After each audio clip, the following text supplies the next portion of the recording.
In the beginning, there was darkness, and darkness was covered with darkness. Then came the light with a sound.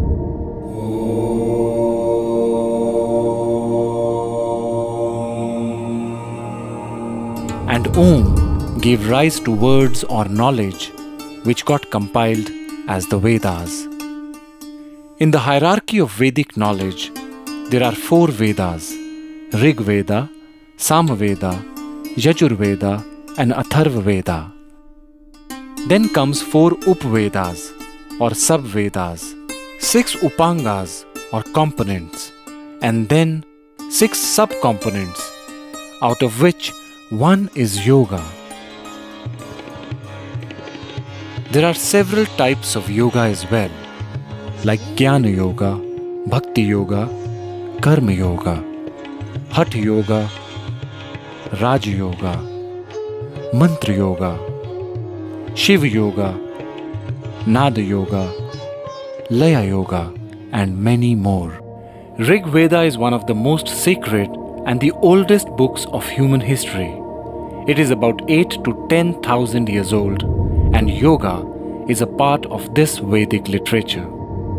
Maharishi Patanjali, considered to be the authority on yoga, propounded yoga nearly 5,000 years ago.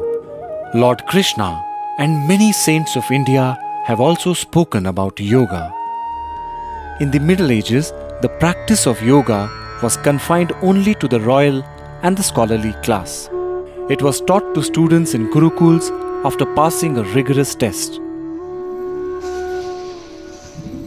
In the recent years, by the effort of many spiritual and religious leaders of India, the doors of yoga have been opened to the common man and to each and every human being on this planet.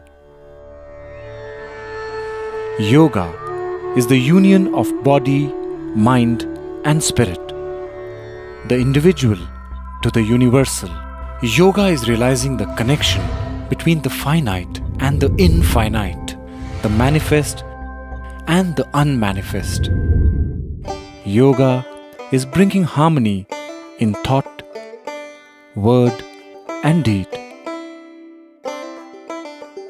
Maharishi Patanjali elucidated 8 limbs of yoga, namely Yama, social ethics; Niyama, personal ethics; Asana, postures; Pranayama, directing the life force; Pratyahara, turning the senses inwards; Dharana, one-pointed focus; Dhyana, meditation; and Samadhi, merging with the self.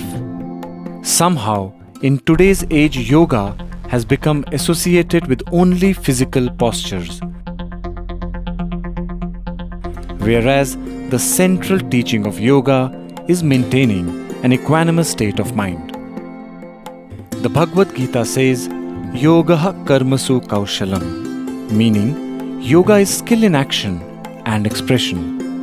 Yoga is not just exercise, it is how skillfully we communicate and act in any given situation.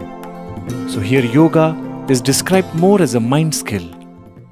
It means you could be watching a sunset, doing your job in office, or cooking at home. If you're doing it out of joy and love, you are a yogi, a karma yogi. The same action devoid of any love or care is not yoga. Krishna says in the Bhagavad Gita, Samatvam yoga uchyate. Equanimity in the mind is a sign of yoga. The ability to remain centered in adverse situations is yoga. Whatever brings us back to our nature, which is harmony and joy, is yoga. While postures make the body healthy, pranayama and meditation take the mind deep within. Uniting diverse aspects of life, of existence, is yoga. See, every baby is a yogi. The postures definitely the baby does, but its attitude, the way it breathes, the perceptual ability, the sharpness, all these qualities of a yogi, a baby exhibits. Wonderment is a preface to yoga. Vismayo Yoga Bhumikaha. The wow we experience many a times in life is a prelude to yoga. Anyone engrossed totally in anything one is doing is yoga. Tada drashtu swarupe avasthanam. Yoga is being established in the seer, the drishta. From the scenery, we come back to the seer. When one is in harmony within, the journey of life is calmer, happier, and more fulfilling. Life starts flowing in a direction to unite with its very source.